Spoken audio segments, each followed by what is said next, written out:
El amanecer sobre el Sahara no anuncia imperios. En los llanos áridos del suroeste magrebí, donde el viento arrastra arena durante semanas y el agua decide la vida de los hombres, nadie habría apostado en la década de 1040 por el nacimiento de una potencia capaz de dominar 2 continentes. Y sin embargo fue allí, entre campamentos de ribat y senderos de caravanas, donde comenzó a formarse una fuerza que, en menos de medio siglo, impondría su ley desde las orillas del río Senegal hasta las ciudades más refinadas de Al-Ándalus. Hacia los años 1042 y 1048, en un mundo fragmentado por rivalidades tribales y prácticas religiosas laxas, surgió una predicación que no prometía riqueza ni gloria, sino disciplina, obediencia y purificación. Aquellos primeros seguidores, procedentes de los clanes Añaja del desierto, aceptaron una vida austera, regida por normas estrictas, convencidos de que la rectitud religiosa era el único camino para restaurar el orden. En ese tiempo, el ribat no era un símbolo de poder, sino un refugio de hombres dispuestos a renunciar a todo lo superfluo. Nadie imaginaba que esa renuncia se convertiría pronto en la base de una autoridad implacable. Mientras tanto, al norte, Al-Ándalus vivía otra realidad. En ciudades como Sevilla y Córdoba, en los años posteriores a 1031, la antigua unidad política se había disuelto en múltiples reinos de taifa. Los palacios resplandecían, la poesía florecía y el comercio enriquecía a las élites. Pero la fragmentación debilitaba la defensa frente a los reinos cristianos. Para el año 1085, con la caída de Toledo, el equilibrio de poder había cambiado de forma irreversible. La península necesitaba auxilio, y ese auxilio llegaría desde un lugar que los andalusíes apenas conocían: el desierto. En los años 1061 y 1070, el avance de los reformadores ya no era solo espiritual. Las rutas caravaneras que unían Sijilmasa con Aoudaghost empezaron a financiar una maquinaria militar disciplinada, capaz de movilizar miles de hombres acostumbrados a la dureza extrema. En ese periodo, figuras como Abu Bakr ibn Umar consolidaban la expansión en el sur, mientras un nuevo liderazgo emergía con una visión más amplia, dispuesto a transformar la austeridad en poder estable.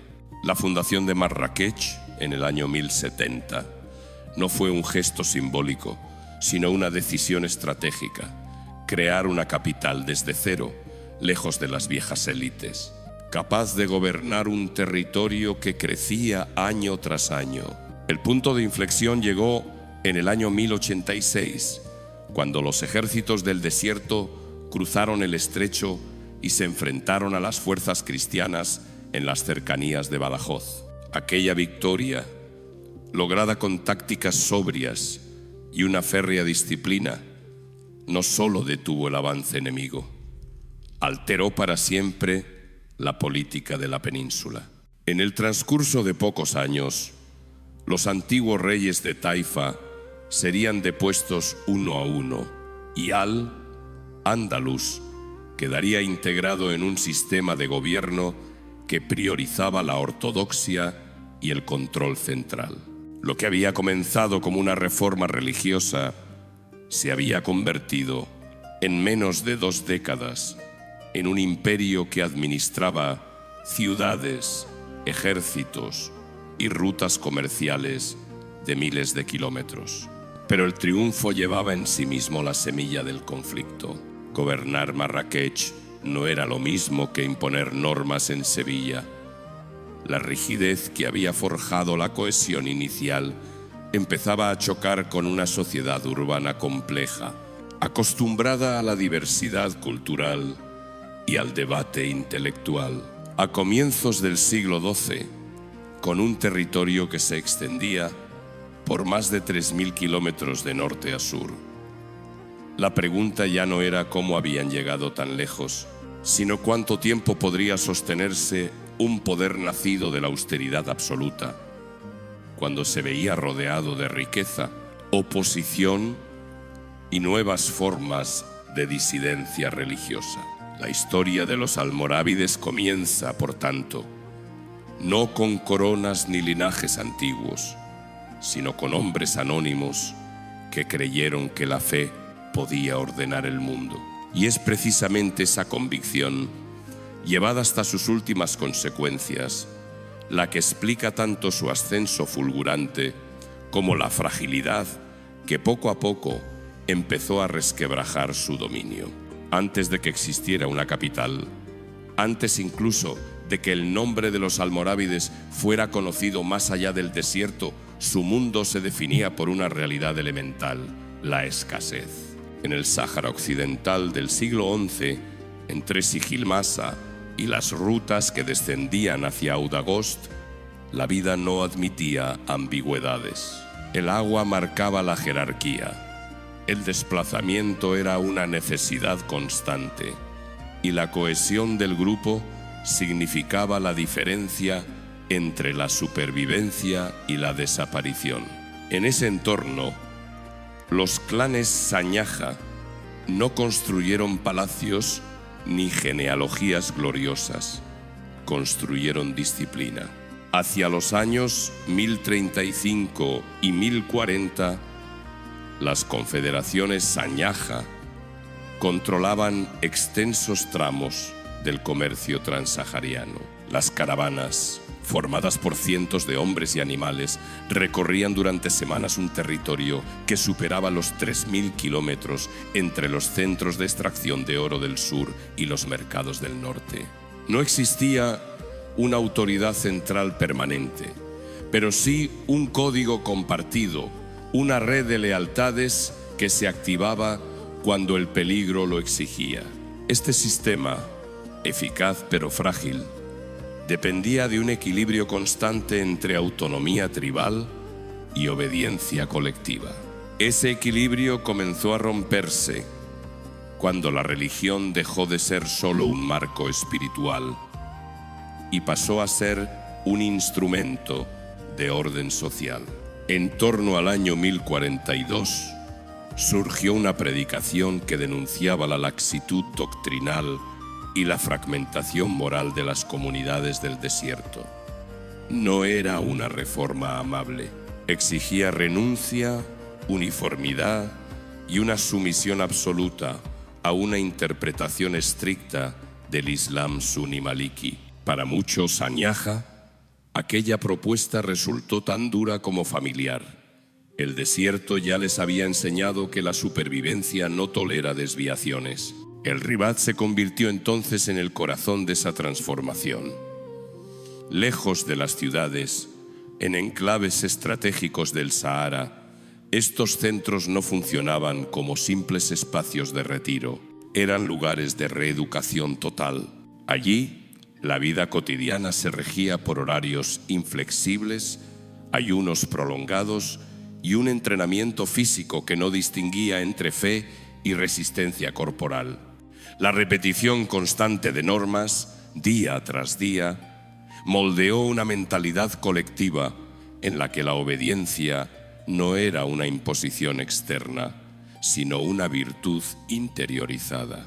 En ese contexto, la identidad tribal comenzó a ceder ante una identidad más amplia, definida por la disciplina religiosa. Figuras como Abd Allah ibn Yassin desempeñaron un papel decisivo en este proceso. Su autoridad no procedía del linaje, sino de la capacidad de imponer una visión coherente en un mundo disperso. A su lado, líderes militares como Abu Bakr ibn Umar tradujeron esa visión en acción, organizando contingentes capaces de proteger rutas, castigar la disidencia y expandir la influencia del movimiento. Entre los años 1045 y 1050, Esta combinación de rigor doctrinal y fuerza organizada transformó a los Sañaja en algo más que una confederación tribal. Los convirtió en una comunidad movilizada. La transición hacia una estructura política fue gradual pero irreversible. A medida que el control sobre las rutas comerciales se consolidaba, los recursos disponibles aumentaban. Ese flujo constante permitió mantener una fuerza armada estable, pequeña en número si se compara con los ejércitos urbanos, pero extraordinariamente cohesionada. Cada hombre estaba acostumbrado a marchas prolongadas, a la escasez de suministros y a una jerarquía incuestionable. La austeridad, lejos de ser una limitación, se convirtió en una ventaja estratégica.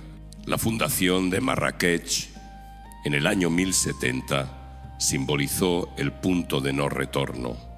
Situada entre el Atlas y el Sahara, la nueva ciudad no heredó tradiciones cortesanas ni estructuras previas de poder. Fue concebida como un instrumento, un centro desde el cual coordinar un territorio que en pocos años se extendería por regiones separadas por más de 3.000 kilómetros.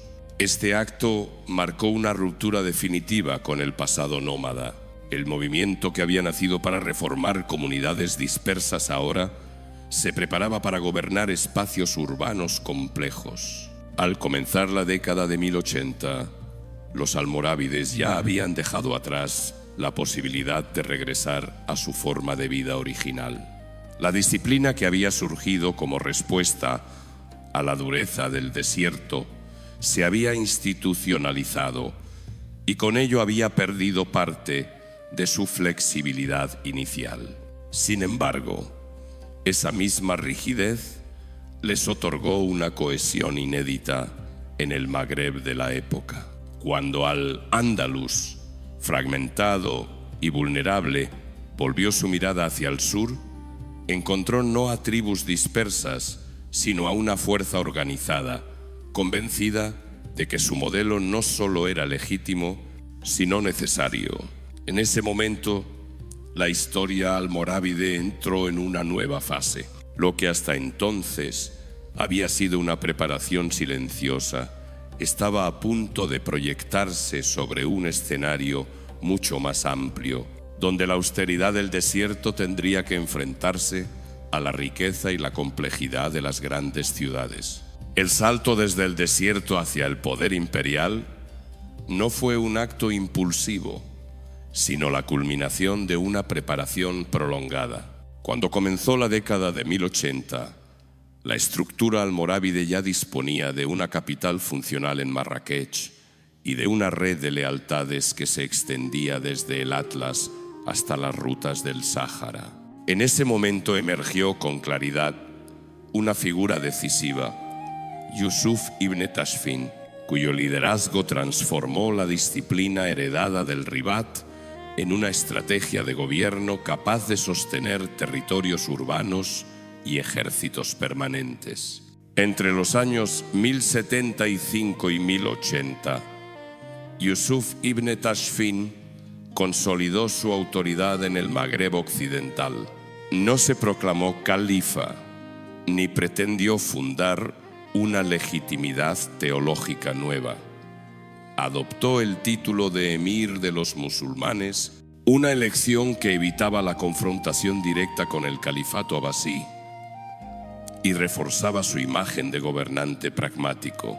Desde Marrakech, reorganizó el aparato militar, estableciendo contingentes estables y rutas de aprovisionamiento que conectaban el Atlas con Sijilmasa y las ciudades del norte de Marruecos.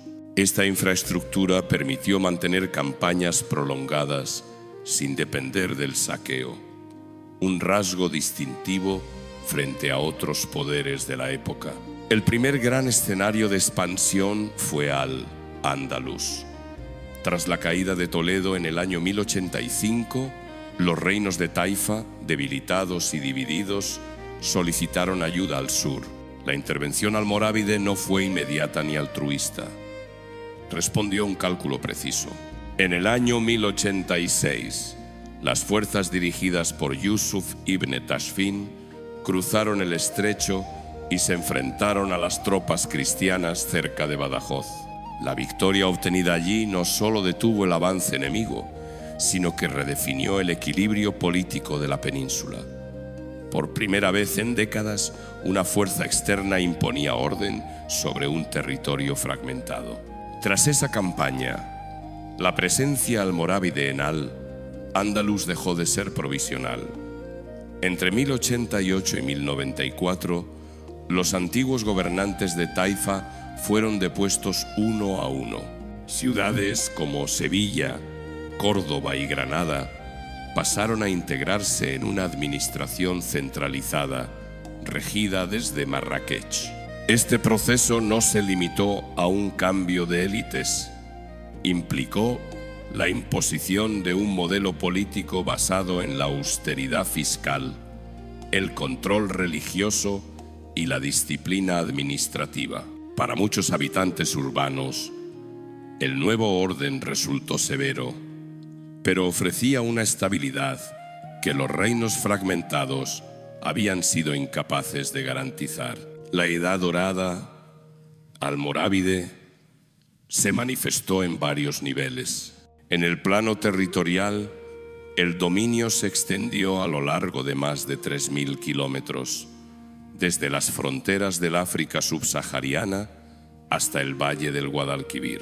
En el plano económico, el control de las rutas transsaharianas aseguró un flujo constante de recursos que financiaba ejércitos, obras públicas y una administración relativamente homogénea. Marrakech se consolidó como centro político y logístico, mientras ciudades andalusíes como Sevilla se convertían en nodos esenciales de un sistema que conectaba desierto y Mediterráneo. Este periodo también estuvo marcado por una cuidadosa gestión de legitimidad. Yusuf ibn Tashfin mantuvo relaciones formales con las autoridades religiosas del mundo islámico oriental, evitando proclamaciones que pudieran interpretarse como usurpación. Al mismo tiempo, se apoyó en juristas malikíes para justificar sus decisiones y reforzar la cohesión ideológica del imperio. Personajes como Ali ibn Yusuf, su sucesor designado, comenzaron a adquirir relevancia en la administración, preparando una transición que parecía garantizar la continuidad del proyecto. Sin embargo, la expansión y la estabilidad tenían un precio. El mismo rigor que había permitido imponer orden en Al-Ándalus empezaba a generar tensiones, con una sociedad urbana acostumbrada a una vida cultural diversa. A finales de la década de 1090, el imperio almorávide se encontraba en su punto de máxima extensión y autoridad, pero también en el umbral de un conflicto interno latente. La Edad Dorada, construida sobre disciplina y control, había alcanzado su cenit, y con él surgían las primeras señales de desgaste que el poder aún no estaba dispuesto a reconocer. Cuando el imperio almorávide dejó de expandirse, su lógica interna empezó a volverse contra sí misma. El sistema que había nacido para imponer orden en un mundo fragmentado se encontró a comienzos del siglo XII gobernando sociedades cuya complejidad superaba con creces los principios para los que había sido diseñado. Desde Marrakech hasta las ciudades de Al-Ándalus, la disciplina absoluta dejó de ser un medio y pasó a convertirse en un fin, incapaz de adaptarse sin traicionar su propia razón de ser. Entre los años 1100 y 1105, la administración almorávide intensificó el control religioso en centros urbanos como Sevilla y Córdoba. No se trataba únicamente de prohibiciones aisladas, sino de una reconfiguración profunda de la vida pública. La vigilancia de costumbres, la censura de expresiones artísticas y la desconfianza hacia el debate intelectual transformaron el espacio urbano en un territorio sometido a supervisión constante. El orden se mantenía, pero la legitimidad comenzaba a erosionarse de forma silenciosa, sin estallidos visibles, a través de una resignación cada vez más extendida. La muerte de Yusuf ibn Tashfin en el año 1106 expuso una fragilidad que hasta entonces había permanecido oculta. Su hijo y sucesor, Ali ibn Yusuf, heredó un imperio que se extendía por más de 3.000 kilómetros, unido por rutas comerciales y por una ideología rígida, pero profundamente diverso en prácticas sociales y expectativas políticas. Ali ibn Yusuf no fue un gobernante carente de capacidad, sino un dirigente atrapado en una estructura que no admitía reforma. Su margen de maniobra era mínimo. Suavizar el sistema significaba cuestionar la disciplina que había legitimado el poder almorávide desde sus orígenes. Endurecerlo, como finalmente ocurrió, implicaba alienar a amplios sectores de la población urbana. En Al-Ándalus, esta rigidez se manifestó como una ruptura cultural. Las élites locales, formadas en una tradición de pluralidad intelectual, comenzaron a percibir el dominio almorávide no como una restauración del orden islámico, sino como una imposición externa. Entre 1110 y 1120, la distancia entre gobernantes y gobernados se amplió de manera irreversible. No hubo grandes rebeliones abiertas, pero sí una pérdida progresiva de adhesión. Comerciantes, juristas y eruditos dejaron de ver en el poder central una autoridad moral y lo aceptaron únicamente como una fuerza coercitiva. Mientras tanto, en el Magreb, la crisis adquiría una dimensión aún más peligrosa.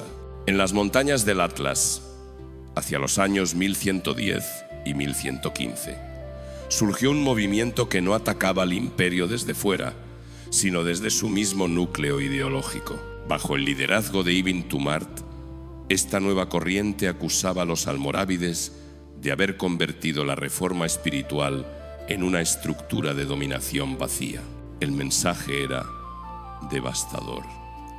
El imperio que había prometido purificar la fe se había transformado en aquello que decía combatir.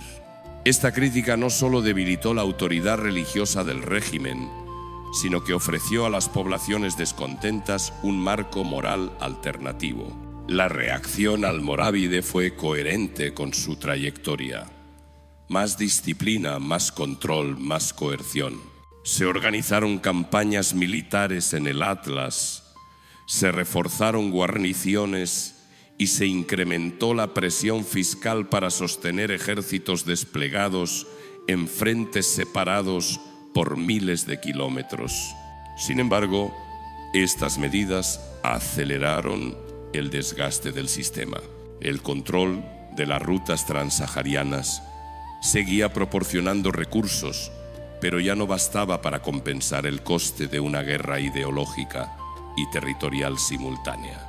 Hacia finales de la década de 1120, el imperio almorávide seguía existiendo como entidad política, pero había perdido su núcleo moral.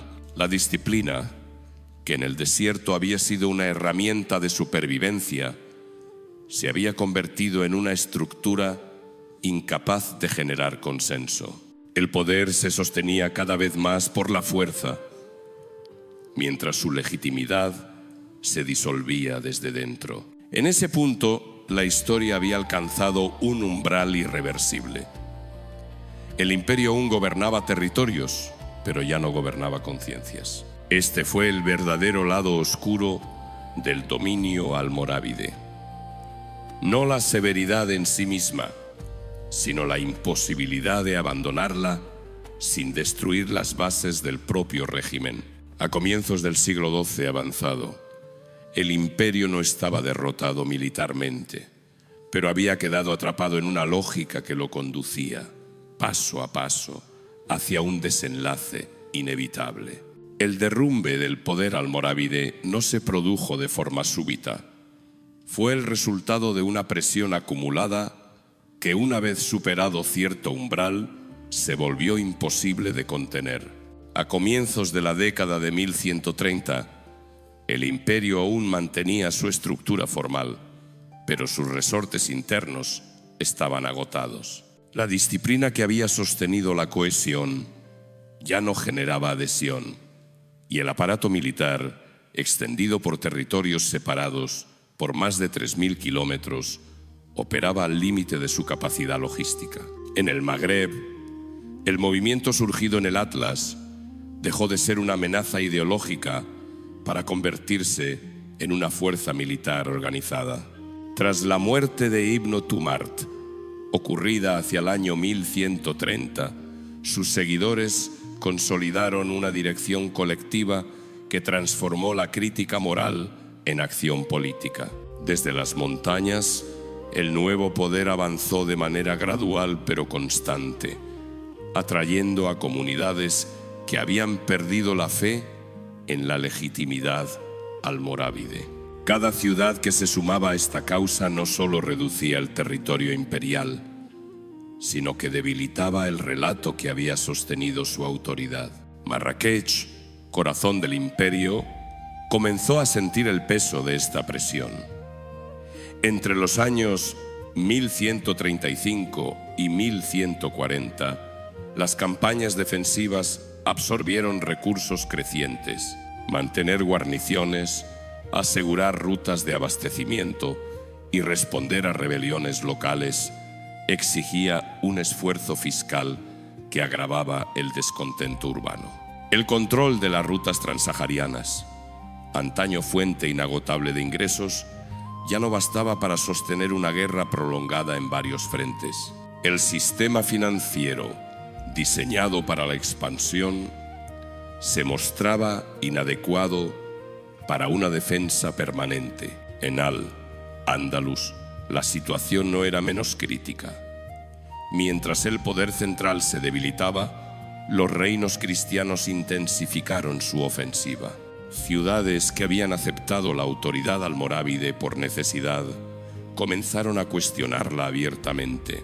Entre 1130 y 1140, el esfuerzo militar se dividió entre el norte y el sur, reduciendo la capacidad de respuesta en ambos escenarios. La pérdida de cohesión interna se tradujo en derrotas parciales que, aunque no decisivas por sí solas, erosionaban la imagen de invulnerabilidad del imperio.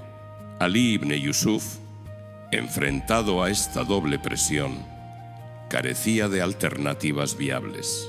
Reforzar la disciplina significaba profundizar el desgaste social.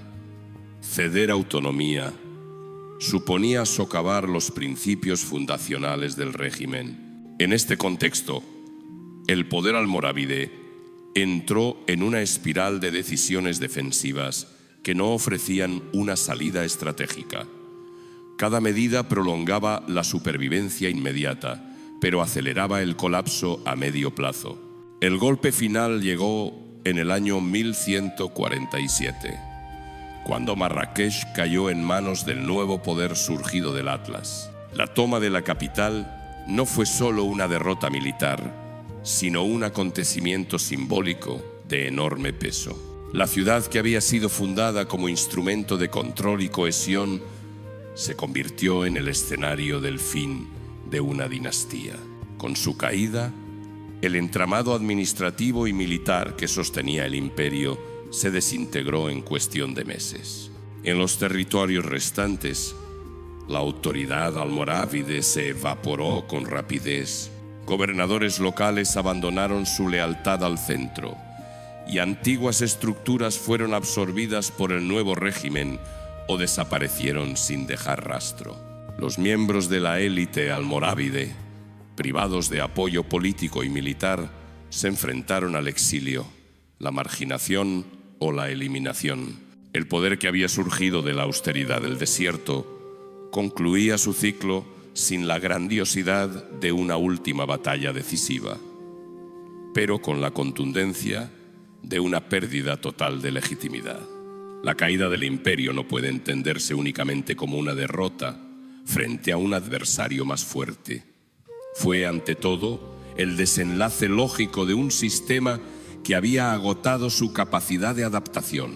La rigidez que permitió su ascenso se convirtió en el obstáculo insalvable de su supervivencia. Cuando la disciplina dejó de convencer y solo pudo imponerse por la fuerza, el colapso se volvió inevitable. El legado de los almorávides no puede medirse únicamente por la duración de su dominio, ni por la extensión de sus fronteras. Aun después de su caída en el año 1147, su huella permaneció incrustada en la geografía política y cultural del Magreb ideal andaluz. Marrakech, fundada como instrumento de control y cohesión, no desapareció con la dinastía. Se consolidó como un centro permanente de poder, un punto de referencia inevitable para los regímenes que la sucedieron. La ciudad sobrevivió al imperio porque había sido concebida para algo más que una coyuntura. Era la materialización de una visión de orden. En Al-Ándalus, el impacto fue más ambiguo.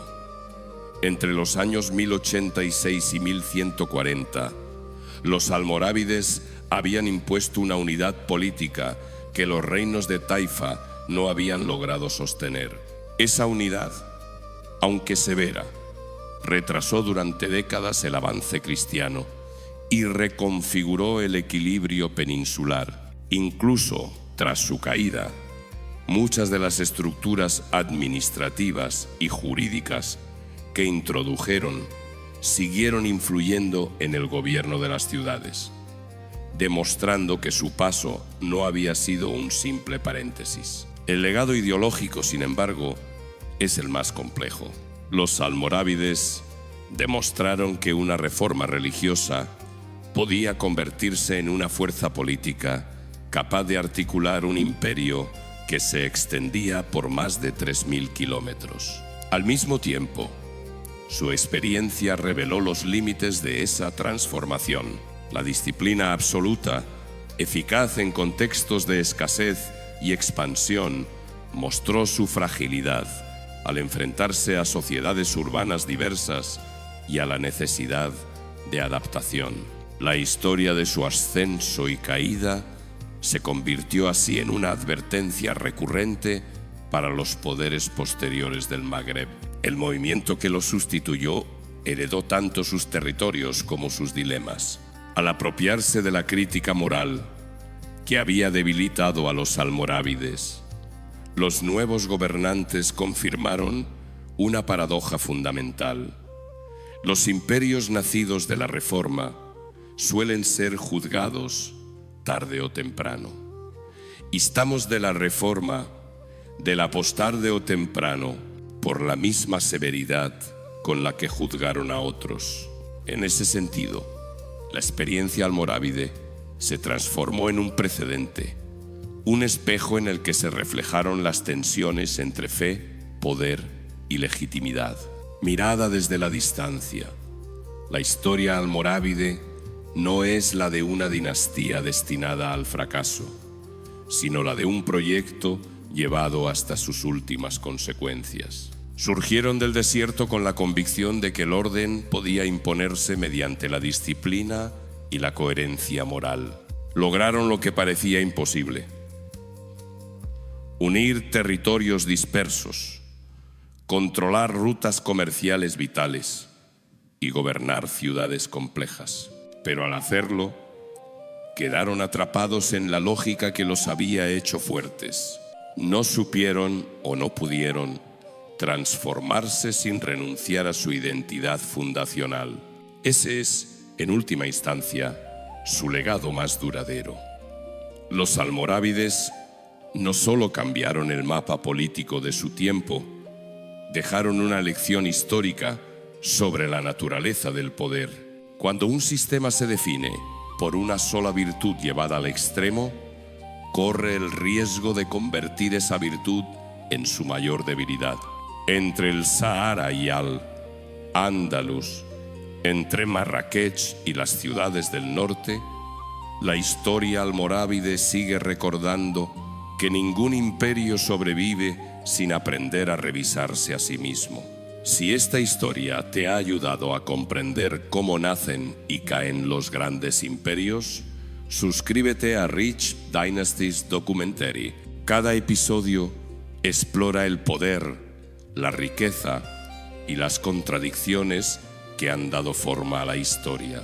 Comparte este documental y continúa el viaje a través de las dinastías que cambiaron el mundo.